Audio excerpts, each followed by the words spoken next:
Donc, c'est décidé, la frontière américaine va rester fermée pour un autre mois. Mais pendant ce temps, Jean-Philippe, on apprend que l'ouverture de la bulle atlantique au reste du Canada, bien, c'est pas pour cette semaine comme plusieurs le souhaitaient. Non, exactement. Donc, Terre-Neuve et Labrador s'opposent à l'élargissement de la bulle atlantique pour l'instant. Ce matin, sur les ondes de la radio de CBC, le médecin hygiéniste en chef, John Hagee, a dit que l'élargissement de la bulle, à tout le moins à Terre-Neuve et Labrador, n'aurait pas lieu avant le mois d'août. Alors, je vous rappelle que certains premiers ministres de l'Atlantique avaient évoqué la date du 17 juillet pour élargir la bulle atlantique. Les premiers ministres avaient parlé de l'importance de la concertation entre les 4 provinces avant d'aller de l'avant avec ce projet.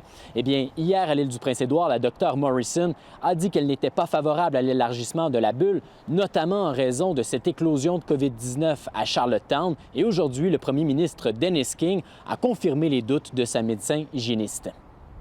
At this point, I would say, like my colleague, the Premier of Newfoundland, Premier Ball, that I don't think we would be actively looking beyond the Atlantic bubble anytime soon.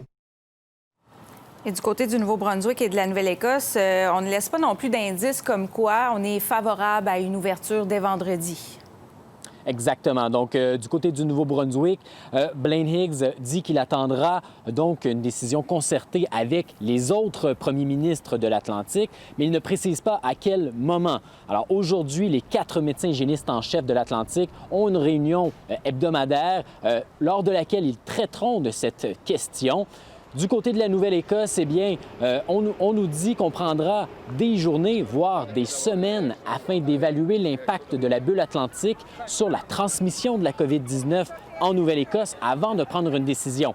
Par contre, on ne précise pas si cette décision sera prise en accord avec les autres premiers ministres de l'Atlantique. Donc ça, c'est à suivre. Et je vous rappelle que le projet d'élargir la bulle atlantique consiste donc théoriquement à la libre circulation de tous les Canadiens en Atlantique sans devoir s'isoler en traversant les frontières. Merci beaucoup, Jean-Philippe. Je vous en prie.